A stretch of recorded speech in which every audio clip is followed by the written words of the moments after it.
ऐना, नैना और मैना रणवीर की 3 छोटी बहनें हैं। माता पिता के जाने के बाद रणवीर ने अपनी तीनों बहनों की शादी करवाई। हालांकि रणवीर की पत्नी जूही इन सब बातों से बहुत चिढ़ती थी। देखो रणवीर, इस बार छुट्टियों में तुम्हारी तीनों बहनें आ तो रही हैं, लेकिन खबरदार जो तुमने उन पर ज्यादा खर्च किया तो। जूही, तुम मेरी बहनों से इतना जलती क्यों हो? जब तुम्हारे भाई भाभी आते हैं तो मैंने तो कभी नहीं कहा कि तुम उन पर खर्च मत करो, क्योंकि मैं जानता हूँ कि वो तुम्हारे अपने हैं। लेकिन ये बात तुम्हें समझ क्यों नहीं आती? रणवीर अभी बात कर ही रहा था कि जूही के भाई भाभी आ जाते हैं। जूही, जल्दी से चाय बना दो, हम आते हुए समोसे ले आए हैं, सोचा साथ में चाय पी लेंगे। जूही का भाई कहता है। और जीजू, आप आज ऑफिस से जल्दी आ गए? नहीं, वो आज मैंने छुट्टी की है। मेरी बहनें आ रही हैं, उन्हें लेने स्टेशन जा रहा हूँ। रणवीर अपनी बहनों को लेने के लिए स्टेशन चला जाता है। अरे यार, अब तुम्हारी नंदी आ रही है, अब तो हमारा आना जाना कम ही हो जाएगा। अच्छा थोड़ी ना लगता है हम उनके सामने ऐसे आए। अरे नहीं भाभी, वो तो बस 5-6 दिनों के लिए आ रही है। जूही का भाई कहता है। वो तो ठीक है जूही, पर ऐसे अच्छा नहीं लगता। सब अच्छा लगता है भैया, मैंने कह दिया, बस कुछ नहीं बदलेगा। ऐना, नैना और मैना तीनों ही बहुत अच्छे इखलाक वाले थी। वो तीनों बहुत अरसे के बाद अपने भाई के घर आई थी। तुम तीनों ने रात में क्या खाना है बता दो, मैं अभी बना देती हूँ। मेरे घुटने में बहुत दर्द है, जल्दी से बना लो, उसके बाद फिर आराम करूंगी। अरे भाभी आप छोड़े, हम बना लेंगे, आप आराम कीजिए। तुम तीनों आते के साथ ही किचन के कामों में लग जाओगी, अच्छा तो नहीं लगता। जूही, तुम इन लोगों की हेल्प करवा देना। हाँ क्यों नहीं, मैं हेल्प करवा दूंगी। जूही ने उस वक्त हाँ तो कह दिया, लेकिन शाम होते ही वो अपने कमरे में अपने भाई भाभी से गप्पों में मसरूफ हो गई। जूही, थोड़ा ख्याल करो, मेरी तीनों बहनें आते ही कामों में लग गई हैं। ऐना को नमक नहीं मिल रहा है, जाकर उनकी मदद करवा दो। हाँ हाँ जाती हूँ, मुझे जरा भी चैन नहीं लेने देते आप। जूही गुस्से से किचन में जाती है, तब तक ऐना को नमक मिल जाता है। ऐना, नमक मिल गया है क्या? हाँ भाभी, मिल गया। जूही मुंह बनाकर वहां से चली जाती है। थोड़ी ही देर के बाद सभी ने खाना खाया। जूही के भाई भाभी भी खाना खाकर वहां से चले गए। सुबह दशहरे का दिन था। जूही के भाई भाभी की कार खराब हो गई। जूही के दोनों बच्चे भी कार के बैक सीट पर बैठ गए और जूही फ्रंट सीट पर बैठ गई। जूही के भैया और भाभी भी बैक सीट पर बैठ गए। कार पूरी तरह से भर चुकी थी। संतोष, तुम्हारी अपनी कार कहाँ है? जीजू जी, मेरी कार का टायर पंक्चर हो गया था, इसीलिए मैं लेकर नहीं आया। लेकिन मैंने तो सोचा था कि तुम्हारी कार होगी तो सब आराम से बैठ जाएंगे। अरे वो तीनों ऑटो में आ जाएंगी ना, अब हम भाई भाभी को गाड़ी से उतार तो नहीं सकते ना। हाँ भैया, आप फिक्र मत करें, हम तीनों ऑटो से आ जाएंगे। तो फिर ठीक है, मैं तुम तीनों के साथ ही आता हूँ, गाड़ी संतोष चला लेगा। अरे नहीं भैया, हम पहुँच जाएंगे, ये शहर हमारे लिए नया थोड़ी ना है। वो तीनों अब समझ चुकी थी कि भाभी जानबूझकर उनके साथ ऐसा रवैया कर रही है। दशहरे का मेला देखने के बाद सब घर आ चुके थे। अगले दिन रणवीर की तीनों बहनों का दिल बहुत दुखा जब उन्होंने जूही और उसकी भाभी की बातें सुनी। जूही, तुमने तो कल अपनी नंदों की खूब बेइज्जती की, बेचारी जाते हुए भी ऑटो में गई और आते हुए भी।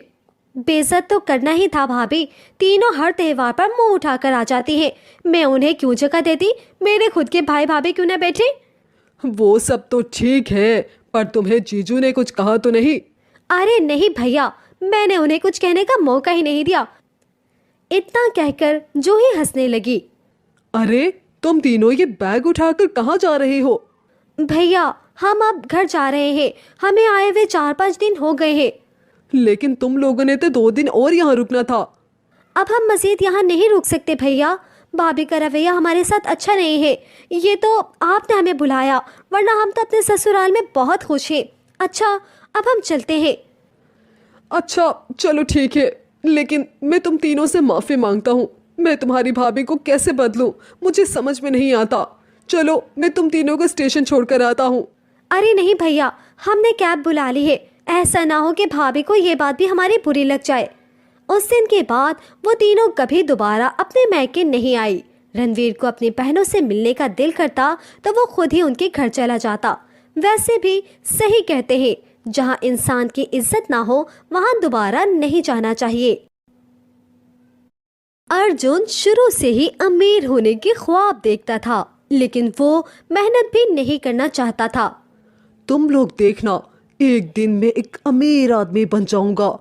तू तो चाय भी मुफ्त की पीता है, मेहनत करता नहीं, अमीर कैसे होगा? अरे बैठे बिठाए कोई अमीर नहीं हो जाता, उसके लिए मेहनत करनी पड़ती है, मेहनत। तू कौन सी हवाओं में है भैया? मैं अमीर बाप की इकलौती बेटी से शादी करूंगा और अपने ससुर की कमाई पर राज करूंगा, राज। अर्जुन गुड लुकिंग था, बहुत सारी लड़कियां उसे पसंद करती थी, लेकिन वो तो अमीर बाप की बेटी के सपने देखता था। इस बात के कुछ दिनों के बाद अर्जुन अपने माँ बाप के कहने पर एक जगह इंटरव्यू देने जाता है। इंटरव्यू तो फेल हो जाता है, लेकिन वहीं उसकी मुलाकात उस कंपनी के मालिक की बेटी अनन्या से हो जाती है। मैंने सुना है आप इस कंपनी की मालिक की बेटी हो। हाँ, क्यों? वो मैं भी एक कंपनी के मालिक का बेटा हूँ। अच्छा, तो फिर यहाँ क्यों आए हो?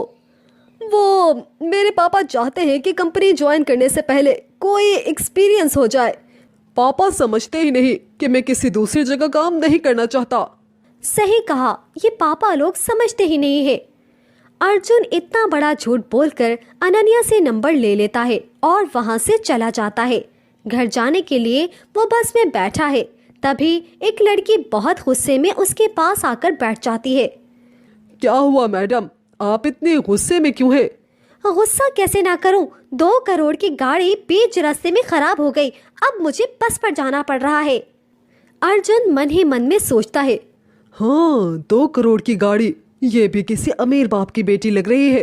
गाड़ी की कीमत सुनकर अर्जुन के दिल में घंटी बज उठती है। क्या बना इंटरव्यू का बेटा? नहीं हुआ बापूजी, मुझे पता था तुझसे नहीं होगा ये, इसीलिए मैंने तेरी शादी अपने दोस्त की बेटी से तय कर दी है। वो तुझे दहेज में 10 लाख भी देंगे और अपनी फैक्ट्री में आधा हिस्सा भी देंगे। ये सुनकर अर्जुन के लालची मन में लड्डू फूट पड़े और वो ऊपर वाले का शुक्र अदा करने लगा। है ऊपर वाले, तेरा शुक्र है, आज तूने 1 नहीं 2 नहीं बल्कि 3 अमीर लड़कियां मेरी जिंदगी में डाल दी। Thank you so much. Arjun का लालच बढ़ने लगा। वो सोचने लगा, क्या मुझे इनमें से एक अमीर लड़की को चूज करना होगा? लेकिन अगर मैं तीनों से शादी कर लूं तो मैं तो बहुत ज्यादा अमीर बन जाऊंगा। अर्जुन अंजलि और कोयल से फोन पर बात करने लगा। मैं तुमसे बहुत प्यार करता हूँ, लेकिन मेरे पिता तुमसे शादी के लिए नहीं मानेंगे। वो बहुत अमीर है ना, तो वो अपने जैसे ही अमीर खानदान में मेरी शादी करवाना चाहते हैं, लेकिन मैं तुमसे छुपकर शादी कर लूंगा। अर्जुन ने अपने पिता के दोस्त की बेटी शिल्पा से शादी कर ली और शहर में अंजलि और कोयल से भी अलग अलग दिन में शादी कर ली। देखो कोयल, मेरे पिता अभी नहीं मानेंगे, इसीलिए मैं तुम्हें अपने घर लेकर नहीं जा सकता। तुम फिलहाल अपने ही घर में रहो, मैं कभी कभी तुमसे मिलने आया करूंगा और अपना बिजनेस स्टार्ट करूंगा और फिर हमेशा के लिए तुम्हारे पास आ जाऊंगा। उसने यही बात अंजलि से भी कही। दोनों भोली लड़कियों से बिजनेस के नाम पर 10-10 लाख ले लिए और अपने घर ले आया। उसकी तीसरी बीवी शिल्पा ने पूछा, तुम्हारे पास इतना सारा पैसा कहाँ से आया? मैंने शहर में एक नया धंधा शुरू किया है, तो बस वहीं से आया है। शिल्पा भी भोली थी, वो भी अर्जुन की बातों में आ गई। ऐसे ही कुछ दिन बहुत अच्छे से चलता रहा। वो कुछ दिनों के लिए शहर चला जाता, कुछ दिन कोयल और अंजलि के साथ गुजारकर उनसे पैसे लेकर वापस घर आता और शिल्पा के साथ भी टाइम स्पेंड करता था और साथ ही वो शिल्पा के बाप से फैक्ट्री वाला पैसा भी लेता था। अर्जुन अब महंगी महंगी चीजें खरीदने लगा। आखिर इतना पैसा कमा ही लिया मैंने। अर्जुन ने महंगा फोन और महंगी कार खरीद ली। अर्जुन अपनी महंगी कार लेकर अपने दोस्तों के सामने से गुजरता था कि वो उसे देख सके। देखो यार, आखिर अर्जुन ने वो सब ले ही लिया जो वो चाहता था। हम मेहनत से कमाते हैं भाई, इसीलिए। और अर्जुन दहेज वाले पैसों से वो इतना सब ले नहीं सकता। वैसे आखिर कोई ना कोई तो गड़बड़ है। खैर हमें क्या, वो अपने ही जाल में खुद ही फंस जाएगा। अर्जुन को खुद पर बहुत कॉन्फिडेंस था और यही कॉन्फिडेंस वक्त के साथ साथ ओवर कॉन्फिडेंस में बदल गया। मेरी गांव वाली बीवी कभी शहर नहीं जाएगी और शहर वाली बीवियां कभी गांव नहीं आएंगी। ऐसे ही सब बढ़िया चलता रहेगा। लेकिन ये सब उसकी खाम ख्याली थी। अंजलि और कोयल को अब उस पर शक होने लगा। कुछ तो गड़बड़ है। अर्जुन आता है और पैसे लेकर चला जाता है, और दूसरी तरफ अंजलि सोचती है, अगर अर्जुन इतना अमीर है तो मुझसे पैसे क्यों मांगता है? कुछ तो गड़बड़ है, मुझे पता चलाना ही होगा। यहाँ शिल्पा भी अर्जुन के बारे में कुछ ऐसा सोचने लगी। अर्जुन आखिर ऐसा कौन सा बिजनेस कर रहे हैं? मुझे तो कभी नहीं बताया। मैं इस बार शहर जाऊंगी। उधर अर्जुन को नहीं पता था कि अंजलि और कोयल बचपन में एक ही स्कूल में पढ़ती थी। वो दोनों एक पार्टी में एक दूसरे से मिलती है। उनकी पुरानी दोस्ती फिर से जाग उठती है। कोयल, तुझे पता है मैंने शादी कर ली, लेकिन घर वालों से छुपकर। अरे, मैंने भी छुपकर शादी की है और कल मेरा पति भी आ रहा है। मैं तुझे उससे मिलवाऊंगी। अरे वाह, मेरा पति भी कल ही आ रहा है। चलो फिर कल शाम को मिलते हैं। अर्जुन शहर के लिए सुबह सुबह निकल जाता है और उसके पीछे पीछे शिल्पा भी आ जाती है। शहर आते ही अर्जुन अंजलि से मिलता है। अंजलि अर्जुन से कहती है, अर्जुन, मैं तुम्हें आज अपनी बचपन की दोस्त से मिलवाऊंगी, मिलोगे ना? हाँ हाँ जरूर, क्यों नहीं। अर्जुन मान गया और अंजलि की दोस्त को देखते ही अर्जुन हैरान रह गया। कोयल, ये है मेरा पति अर्जुन, मिलो इससे। अरे, ये तो मेरा भी पति है। इतने में शिल्पा भी वहीं आ जाती है। अरे अरे, ये मेरा पति है। अरे ये तीनों एक साथ यहाँ कैसे आ गई? अच्छा, तो अब समझ में आई। इसने पैसों के लालच में हम तीनों से इकट्ठे शादी की। अच्छा, तो ये बात है। तो फिर ये लो, खाओ थप्पड़। उन तीनों ने मिलकर अर्जुन को खूब धोया और कुछ ही देर में पुलिस अर्जुन को साथ ले गई।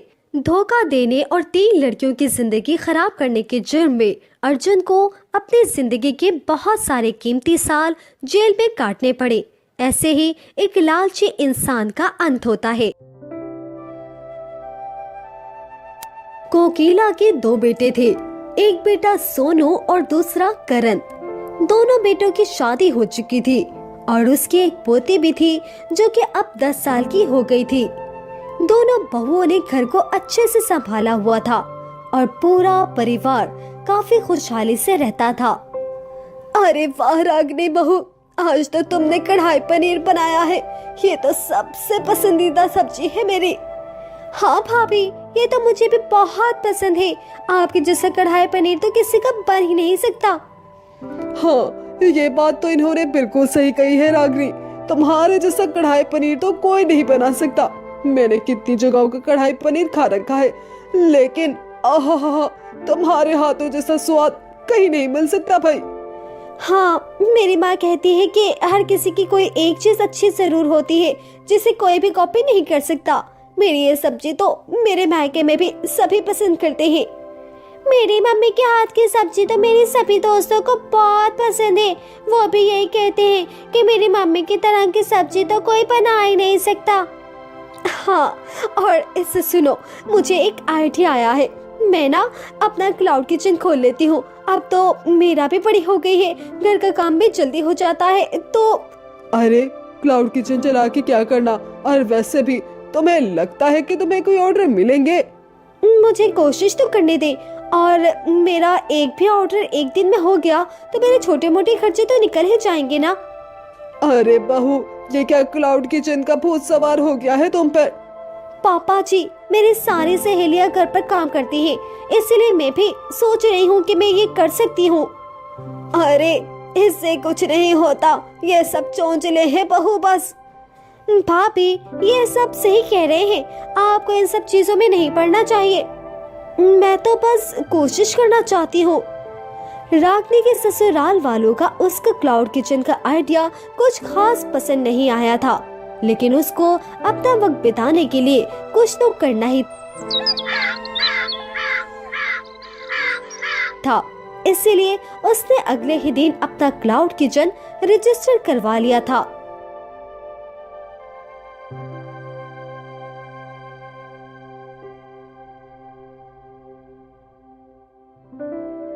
क्या हुआ? 2 दिन हो गए हैं, एक भी ऑर्डर नहीं आया ना। मैंने तो पहले ही कह दिया था कि हर किसी के बस की बात नहीं है ये। हाँ तो ठीक है ना, कोई बात नहीं, मैं कौन सा सीरियस थी। चलो ठीक है, मैं निकलता हूँ ऑफिस के लिए। अरे ये देखो, मेरे फोन पर आज पहला ऑर्डर आया है। अरे ऑर्डर आ गया? हाँ, वो भी कढ़ाई पनीर और पराठे का ऑर्डर आया है। आज तो मैं ऐसी कढ़ाई पनीर बनाऊंगी कि जो भी खाएगा वो दोबारा ऑर्डर जरूर देगा। अरे ठीक है, अब मुझे मेरा टिफिन तो दे दो। नहीं नहीं, आप खुद ले लीजिए, मुझे मेरा ऑर्डर की तैयारी भी तो करनी है। ये लो, अब इससे अपने क्लाउड किचन के चलते अपने पति को इग्नोर कर रही है। अरे हटो ना, मुझे मेरा ऑर्डर बनाना है। रागिनी ने अपना ऑर्डर बनाकर भेजा। उसका पहला ऑर्डर जैसे ही उसने भेजा तो उसे कॉल आती है। क्या हुआ? अरे आप यकीन नहीं करेंगे, मैंने जिसके लिए अपनी कढ़ाई पनीर की सब्जी बनाई थी ना, उन्हें इतना पसंद आया है कि उसने मुझे मजीद 15 लोगों की सब्जी और पराठे बनाने का ऑर्डर दे दिया है। वाह! अरे बहू, 15 लोगों का खाना तुम अकेले बना लोगी क्या? हाँ पापा, कल मैं सबके लिए कढ़ाई पनीर और पराठे बना दूंगी। इससे मेरा ऑर्डर भी पूरा हो जाएगा और घर का खाना भी बच जाएगा। अरे नहीं नहीं, हमें कल कुछ और खाना है। अभी 2 दिन पहले ही तो ये सब कुछ खाया था। जिसको अपने लिए कुछ और बनाना हो वो बना सकता है, मैं तो यही सब बनाने वाली हूँ बस। ये देखो, भाभी तो अभी से ही तेवर दिखाने लगी। अभी तो इनका क्लाउड किचन चला भी नहीं है। जब चल जाएगा ना तो फिर तुम लोग ही मेरे आगे पीछे मंडाओगे। कायरा, जा तू सबके लिए सब्जी बना दे, हमें ये कढ़ाई पनीर नहीं खाना। क्यों? खाना बनाने का काम मेरा नहीं, भाभी का है, मैं क्यों करूँ? है ऊपर वाले, इस घर की औरतों से तो तू ही निपट सकता है बस।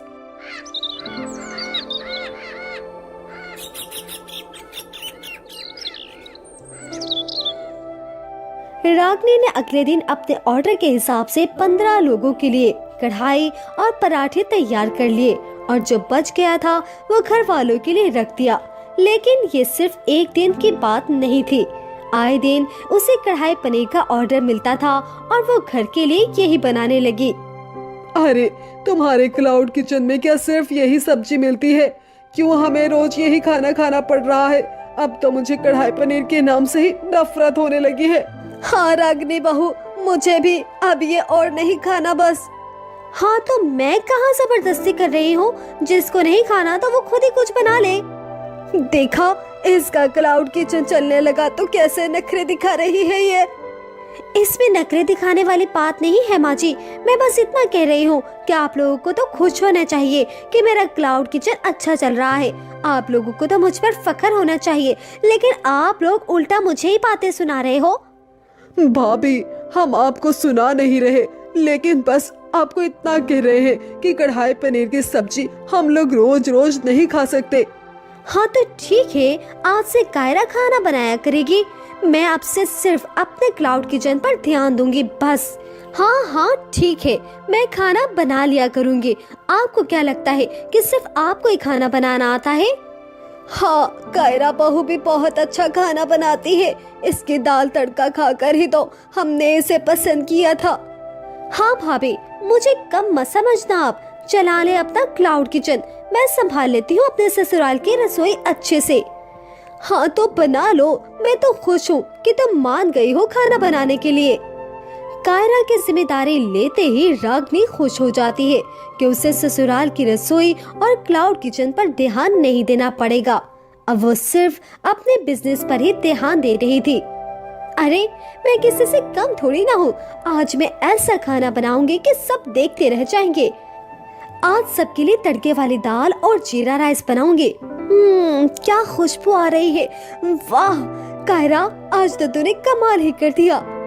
कायरा बड़ी मेहनत से खाना बनाती है और जिसे सब बड़े चाव से खाते हैं और सब बर्तन भी खाली हो जाते हैं। लेकिन सब लोग खाना खाने के बाद यूं ही चले जाते हैं और कोई भी कुछ नहीं कहता, ना कोई तारीफ करता है। आज तो बहुत ज्यादा ही खाना खा लिया है, जरा वो चूरन तो लेकर आना बेटा। अच्छा पापा जी, अभी लेकर आती हूँ। कोई भी कायरा की तारीफ में एक शब्द भी नहीं कहता। शायद खाना इतना भी अच्छा नहीं बना होगा, कल मैं इससे भी अच्छा खाना बनाऊंगी, तब शायद सब मेरी तारीफ करेंगे। और अगले दिन काजू की सब्जी और उसके साथ रायता और पराठा भी बनाती है और सबके सामने गर्मा गर्म पेश करती है। अरे जल्दी डालो, बहुत ज्यादा भूख लगी है। मैं अभी सबको परोस देती हूँ। कायरा सबको खाना परोसती है। सब लोग खाना खा लेते हैं, लेकिन आज भी किसी के मुंह से एक शब्द तारीफ का नहीं निकलता। ये सब लोग सिर्फ खाना खाने के लिए बैठते हैं क्या? और कोई एक शब्द तारीफ का भी नहीं कहता। सुनो जरा, यहाँ तो आना। लगता है मेरी तारीफ करने के लिए बुलाया है। अरे यहाँ आओ ना, अपना कान जरा आगे तो करो। लगता है मेरी तारीफ मेरे कान में करेंगे। वो जरा चूरन मुझे भी दे देना, बहुत पेट में दर्द हो रहा है। क्या? क्या हुआ, चूरन खत्म हो गया है क्या? है ऊपर वाले, मुझे भी कैसा पति दिया है तूने? अरे कहाँ जा रही हो, सुनो तो। कायरा अपने कमरे में जाकर रोती है और इसी तरह रोज खाना बनाती है और कोई भी उसकी तारीफ नहीं करता। उधर दूसरी तरफ रागनी का क्लाउड किचन बहुत अच्छे से चलने लगा और हर वक्त उसके पार्सल आते रहते। अरे ये किसका पार्सल आया है, देखना तो जरा बहू। इस पे तो भाभी का नाम ही लिखा है। पता नहीं क्या क्या मंगवाती रहती है ये। हाँ, जब से भाभी का क्लाउड किचन चला है ना, वो तो रोज ही शॉपिंग करती रहती है। अभी तो वो कपड़े भी बहुत बढ़िया पहनने लगी है। अरे कल तो मैंने उसके हाथ में नया मोबाइल भी देखा था। है नया मोबाइल? हाँ, नया मोबाइल लिया है मैंने, वो भी अपने पैसों से। आप तो आसमान में उड़ रही हैं भाभी। हाँ, अब हमें ज्ञान देने की जरूरत नहीं। ज्ञान नहीं दे रही माँ जी, मैं बस सच्चाई बता रही हूँ। जब से मैंने अपना क्लाउड किचन खोला है ना, तब से मुझे अपने बनाए हुए खाने के पैसे मिलते हैं और मेरी तारीफ भी अलग से होती है। मेरे क्लाउड किचन की सब्जी इतनी मशहूर हो गई है कि सब लोग उसी से ही मुझे जानने लगे हैं। एक सब्जी क्या मशहूर हो गई तेरी, तू तो अपने आप को हीरोइन समझने लगी है बहू। हीरोइन नहीं, हीरो है मेरी सब्जी। आपको क्या लग रहा है कि मैं ये सब कुछ यूं ही मंगवा रही हूँ? मैंने अपने उसी सब्जी से इतने पैसे कमाए हैं माँ जी। अरे तो क्यों इसकी बात पर यकीन कर रही है कायरा? तो आपको क्या लगता है कि आपका बेटा मुझे इतने पैसे देता होगा कि मैं ये सब कुछ खरीद सकूं? तुम्हें बताओ कायरा, क्या करण तुम्हें इतने पैसे देता है? आपने ठीक कहा भाभी, वो इतने पैसे तो कभी भी नहीं देता कि कोई भी ब्रांडेड सामान उसमें आ सके। तभी तो मैं कह रही हूँ, क्लाउड किचन से ये सब करा है मैंने। मैं भी ना दाल तड़का बहुत अच्छे से बना सकती हूँ। क्या मैं भी अपना क्लाउड किचन खोल सकती हूँ भाभी? अरे क्यों नहीं खोल सकती। अगर तुम्हारे क्लाउड किचन की सब्जी मशहूर हो गई ना, तो तुम समझो माला माल हो जाओगी। कायरा, तुम्हें इसकी बातों में आने की कोई जरूरत नहीं है। नहीं माँ जी, मैं भी अपना क्लाउड किचन खोलना चाहती हूँ बस। चलो, एक क्या कम थी जो ये दूसरी भी शुरू हो गई। मैं तुम्हें बताती हूँ कि ये सब कुछ कैसे करते हैं, फिर तुम भी अपना क्लाउड किचन रजिस्टर कर देना।